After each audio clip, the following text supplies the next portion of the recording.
ఈరోజు 8, 9, 10 వార్డుల్లో ప్రచారం జరుగుతుందండి. ఉమ్మడి కూటమి కింద మేము అందరం ఇవాళ ప్రచారానికి బయలుదేరాము. ప్రజలందరూ కూడా ఈ రోజున మాకు ఎదురు వచ్చి అందరూ కూడా బ్రహ్మరథం పడుతున్నారు. అలాగే మన నారా చంద్రబాబు నాయుడు గారు ఇచ్చిన మేనిఫెస్టోలు కానీ, ఇచ్చిన పథకాలు కానీ అందరికీ కూడా సూపర్ 6 పథకాలు కూడా అందరికీ బాగా నచ్చి ఈసారి ఏది ఏమైనా సరే ముఖ్యమంత్రిగా నారా చంద్రబాబు నాయుడు చూడాలని అందరూ ఆకాంక్షిస్తున్నారు. అలాగే మీ కార్యకర్తలు ఉండి టౌన్ సెక్రటరీగా, జాయింట్ సెక్రటరీగా పనిచేస్తున్నాను. ఈ రోజున అందరూ కూడా మంచి మద్దతు తెలిపి మాకు బాగా కృషి చేస్తున్నారు. అందరూ కూడా బ్రహ్మరథం పడుతున్నారు. ఈసారి 135 నుంచి 145 సీట్లు రావడం ఖాయమని తథ్యమని నేను చెప్తున్నాను. భీమవరం నియోజకవర్గం పులపర్తి రామాంజనేయులు గారు ఉమ్మడి కూటమి అభ్యర్థిగా పోటీ చేస్తున్నారు. ఆయన 10,000 నుంచి 30,000 మెజార్టీతో గెలుపొందుతారు. అదేవిధంగా మా నరసాపురం పార్లమెంట్లో 7 సెగ్మెంట్లు అలాగే భూపతి శ్రీనివాస్ వర్మ గారు కూడా భారీ మెజార్టీతో గెలుపొందుతారు. కూటమి ఘన విజయం సాధిస్తుంది. 140 నుంచి 150 సీట్లు కొడతారు. జగన్ పథకాలు ఇచ్చామని బటన్ నొక్కి అని చెప్తున్నారు. ఆయనకి ప్రతి ఒక్కరు కూడా 2 బటన్లు నొక్కి ఎంపీ ఓటుకో బటను, ఎమ్మెల్యే ఓటుకో బటన్ నొక్కి ఇంటికి సాగనంపడానికి ప్రజలు ఎదురు చూస్తున్నారు. 13వ తారీఖు ఎప్పుడు వస్తుందని ప్రతి ఒక్కరు కూడా 13వ తారీఖు కోసం చూస్తున్నారు. ఇసుగెత్తిపోయి ఉన్నారు. ఎవరికల్లా బయటికి చెప్పట్లేదు, కానీ ఆ 13వ తారీఖు చూస్తున్నారు. 4వ తారీఖు కోసం రిజల్ట్ కోసం మేము అందరం కూడా విజయోత్సవం చేసుకోవడానికి రెడీగా ఉన్నామండి. బీజేపీ, జనసేన, తెలుగుదేశం అభ్యర్థి, కూటమి అభ్యర్థి మా భూపతి శ్రీనివాస్ వర్మ గారు ఈ రోజున 4వ వార్డు, 5వ వార్డు ప్రసారంలో చాలా జనాలు బ్రహ్మరథం పట్టారు.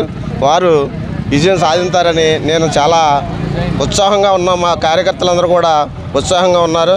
మేము కేంద్రంలో కూడా మా బీజేపీ 400 సీట్లు గ్యారంటీగా మేము గెలిచి మేము తీరుతామని మీ అందరికీ నేను సభముఖంగా తెలియజేస్తున్నాను.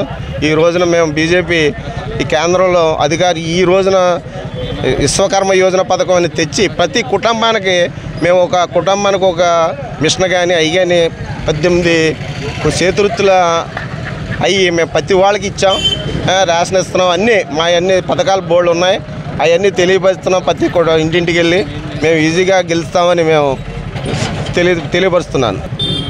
ఈ రోజున మేము బీజేపీ డబుల్ ఇంజిన్ సర్కారు దేశంలో గ్యారెంటీగా వస్తుందని, ఈ రాష్ట్రంలో కూడా వస్తుందని మేము గ్యారెంటీగా తెలియపరుస్తున్నాను. మేము కంపల్సరీ బీజేపీ కూటమి అభ్యర్థిగా మా భూపతి శ్రీనివాస్ వర్మ 2 లక్షల మెజార్టీతో గెలుస్తారని నేను గ్యారెంటీగా చెప్పగలుగుతాను. ఎందుకంటే నేను ప్రతి ఇంటింటికి తిరిగి కష్టపడి మేము అందరం కార్యకర్తలు అందరం కూడా తిరుగుతున్నాం. చాలా ఉత్సాహంగా ఉన్నారు. ప్రతి కుటుంబంలో కూడా జనాలు ప్రజలు. మరి ఈ రోజున మేము గ్యారెంటీ గెలుస్తామని చెప్తున్నాం. సభముఖంగా తెలియపరుస్తున్నాం. భీమవరం శాసనసభ్యులుగా పోటీ చేస్తున్న పులపర్తి ఆంజనేయులు గారు 4వ వార్డుకి మరి ప్రచారానికి వచ్చారు. ఆ ప్రచారంలో మరి ఆ వార్డు మెంబర్స్ అందరూ కూడా, ఓటర్లందరూ కూడా బ్రహ్మరథం పట్టారు. మరి విజయానికి ఖాయం అయిపోయిందని చెప్పడానికి అది నిదర్శనం. అట్లాగే నర్సాగ్రహారం 8వ వార్డు, 9వ వార్డు, 10వ వార్డు విస్తృత ప్రచారం చేస్తున్నారు. తప్పనిసరిగా విజయం చేకూరుతారు. భీమవరం సీటే మొదటి సీటు జనసేనకు వస్తుందని ఆశిస్తున్నాము. మరి జన సైనికులు కానీ, వీర మహిళలు కానీ, అట్లాగే తెలుగుదేశం, బీజేపీ కార్యకర్తలు విస్తృతంగా కృషి చేస్తున్నారు. వారి కృషికి ఫలితంగా తప్పనిసరిగా విజయం సాధించి మరి జగన్ గారి ప్రభుత్వాన్ని ఇంటికి సాగనంపుతారు. అలాగే మంచి గిఫ్ట్ కూడా మరి అందజేస్తారని కోరుకుంటున్నాను.